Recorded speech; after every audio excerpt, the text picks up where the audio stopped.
Hey guys, this is Theuberelite, and this is my Arc Trap Saboteur from the SSF Hardcore Incursion League. Currently sitting at level 95. Was top 10 when I went to sleep, probably am not anymore, but I'm going to be re-rolling after I make this video. And I just wanted to go over the specifics of this character. And yeah, so this build is actually really strong as a starter. Basically requires absolutely nothing to get rolling. And it's ridiculously strong. In this, I'm using a double 5 link with the 5th link for my arc traps being the trap support in my gloves. The lightning spire trap is in my chest. Ideally, I would use 6-link arc traps and 5-link lightning spire traps with like trap and mind damage or advanced traps in my gloves, but it's not necessary. As you can see, I have more than enough damage for this tower map. I did manage to also kill Red Elder, which you can see here. And overall, yeah, this build has been ridiculously strong for starting. Again, doesn't require anything. Has been able to do just about everything, and even with the about 7k EHP that I usually have, of course my mana is pretty low in this clip because I'm spamming and I don't have that much mana regen yet. Even with all of that, this character is quite tanky considering it has acrobatics, phase acrobatics, which has been the MVP of this league due to the constructs, and the blind aura, which also enables 10% damage reduction pretty much at all times. And yeah, this character has been really strong. So let's get into the specifics. Alright, so on to the guide that I totally just didn't record 19 minutes of without having my mic on. Fuck yeah, dude. Anyways, so this is obviously my arc trapper. I'm running double 5-link setup with trap gloves. I have my arc linked to obviously trap from the gloves with cluster trap, lightning penetration, and increased critical strikes. Early on, before your crit, obviously you'll probably want to use something like control destruction or trap and mind damage until you start building crit at around level 80, which you can start using increased critical strikes. Lightning penetration is pretty obvious. It helps us fight map mods that give mobs resistances, as well as just general resistant mobs.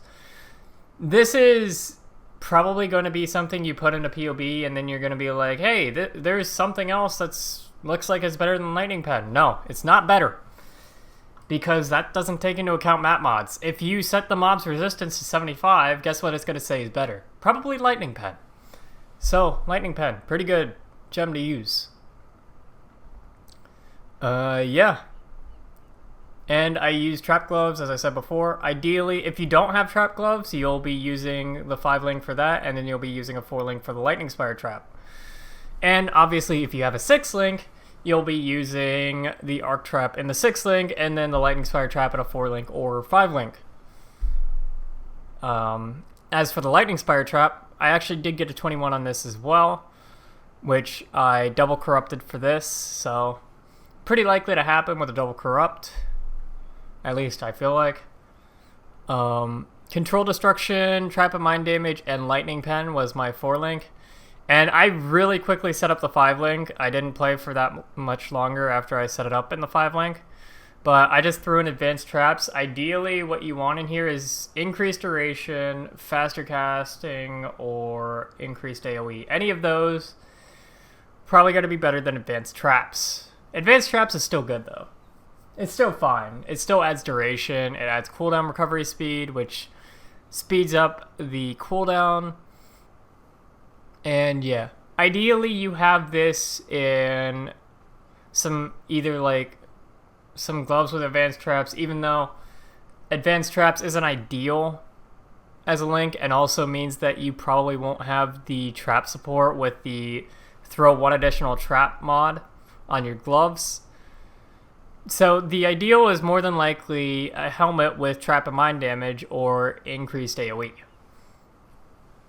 for your lightning spire trap. My other links where I had increased duration linked with Vaal Clarity and Bear Trap. Bear Trap is something I'm still questioning if it was worth, because of how much damage this build actually has when, you know, actually playing the game. The damage increase from Bear Trap wasn't that noticeable, but a Siphoning Trap basically kind of does the same thing. It actually chills enemies, which slows them down, including their attack speed. It doesn't just slow their move speed, it slows their attack and cast speed, and it gives you life regen, and most importantly, mana regen. So personally, I feel like I would switch the Bear Trap to a Siphoning Trap. I have 2 cast on damage taken setups, and we have our standard cast on damage taken setup. I accidentally leveled this once, so ideally you leave this at level 1 and this at level 5. But we have cast on damage taken, increased duration, Immortal Call, obvious choice here, and then we have Enfeeble as well, just for the extra defensives. And the one thing that I really like for defensive stuff is a cast on damage taken offering skill. This is actually really strong even if you're not playing a summoner. The reason being is that many mob effects that happen after that persist after they are dead, such as Zoth fire pillars or Esh balls or porcupine projectiles, are tied to the corpse. So, or are tied to the mob themselves. So if you blow up the corpse, those effects no longer exist anymore because the corpse doesn't exist. So the effect which is referencing that mob can't exist because the mob doesn't exist. So cast on damage taken, Spirit Offering, or Bone Offering, or Flesh Offering, any of that, doesn't matter which one you use. Really good defensive mechanic, highly recommend trying it. And of course I have a Decoy Totem. This doesn't need to be linked, but Decoy Totem is one of the reasons I went traps over mines or totems, because being able to use Decoy Totem is a really, really nice defensive mechanic. And of course we have our movement skill. Fortify, which I forgot to flip, faster attacks, and shield charge. And, you know, this is pretty standard stuff. But this is where it gets weird, is Charge Dash. I really like this for crossing gaps. I decided to shape Moon Temple because it has some of the most amount of mobs per map for a tier 14, and that helps you sustain your tier 14s and such. And plus I wanted to at least try it. I don't know if Estuary is better, but nonetheless, Charge Dash is a really interesting skill, and it might not be the most efficient one. It can cross gaps way farther away than Flame Dash can, but you can't Leap Slam with this, and Lightning Warp is not a good one link, so I just went with the Charge Dash. Charge Dash's changes allow you so that if you're crossing a gap into a pack of mobs, you will have Fortify before you teleport even, because these pulses do damage and can apply Fortify. And as you can see, it can go through ledges. It can also, when you get used to it, it can go around corners. So, pretty fun skill to use. Kind of want to make a build around this, honestly. It seems really fun to use.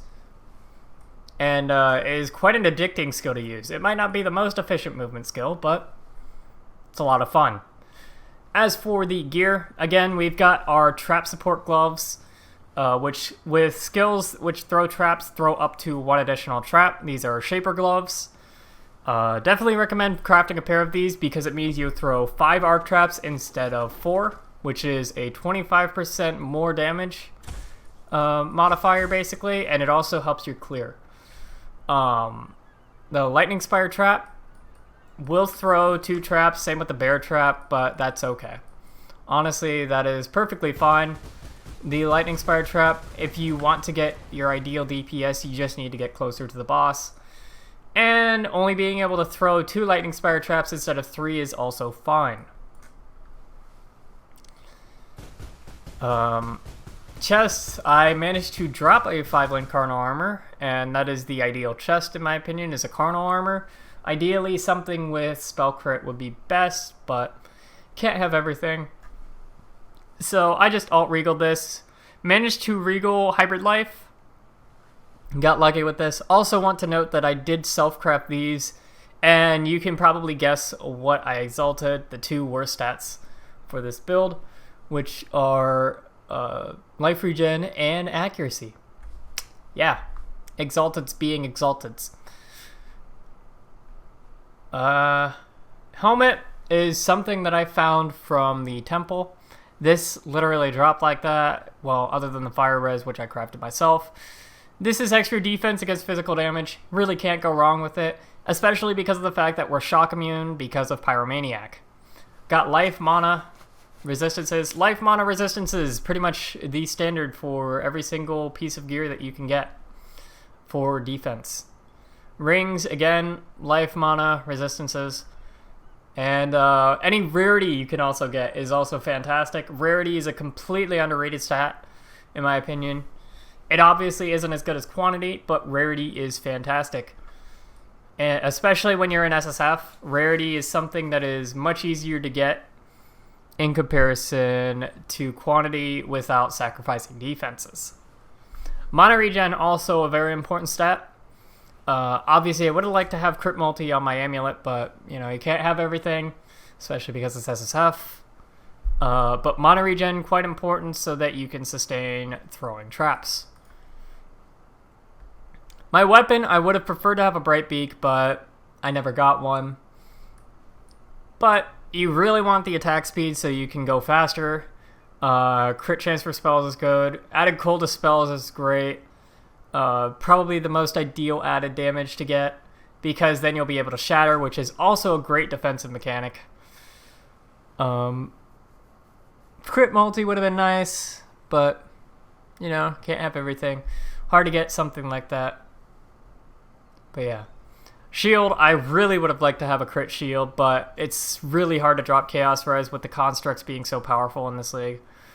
And because I don't have a lot of Chaos Res to begin with. Mana regen, just resistances, life. Pretty standard stuff. Been using this since like day 2. And more movement speed, life, resistances. This belt, ideally you get Torah level 7 and you get Trap Throw Speed crafted onto the belt, which costs a Divine, which are in pretty, Divines are pretty common this league, honestly, because of the amount of corrupted items that are dropping. So Divines shouldn't be too expensive to use. I don't have Torah 7 yet, but this is better than Trap and Mind Damage, because Trap and Mind Damage Torah craft is actually a suffix, whereas the Trap Throw Speed is a prefix. So this allows you to get one more suffix, which means you get a Flask modifier or an extra resistance. And obviously we don't really have much use for the other prefixes, other than maybe armor, but we're acrobatics, so whatever. That's about it for the gear, other than the flask. The flask, you have your standard suffix setup. Obviously, we're Ignite and Shock Immune once we do Uber Labs, so the main suffixes we want a Curse, Bleed, and Freeze Removal. Those are important, so have those suffixes. The 3 flasks, which are standard, are Quicksilver, so we can go faster, obviously. Basalt Flask, because that's pretty much standard on any evasion build. And Diamond Flask, which is standard on any crit build, unless they're almost crit capped. The one flask that's up in the air is the Quartz Flask. I still don't know if I preferred the Quartz Flask over the Jade Flask, because the Jade Flask helps our very low evasion right now. We don't have a lot of evasion, honestly. But the Quartz Flask is better against the constructs, and that's what I felt like I needed more defense against. I still wonder if a Jade Flask would have been better. Maybe it would have been, because the 30 spell dodge probably isn't more than enough. And the Jade Flask lets you play a little bit more recklessly and shield charge through packs and stuff. So, in a normal league, I would definitely say a Jade Flask is 100% better than a Quartz Flask.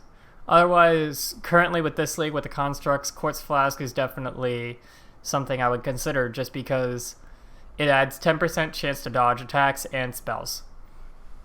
And then, since you have your suffixes handled by these 3 flasks, you can just throw any instant flask, instant divine life flask on the last flask slot. So, there you go. Also, if you're having mana problems, you may want to go for a hybrid flask or a mana flask on your second slot as well. But I would prefer a utility flask because then you can get an adrenaline suffix and go a little bit faster. The other part of gear I missed is the weapon swap.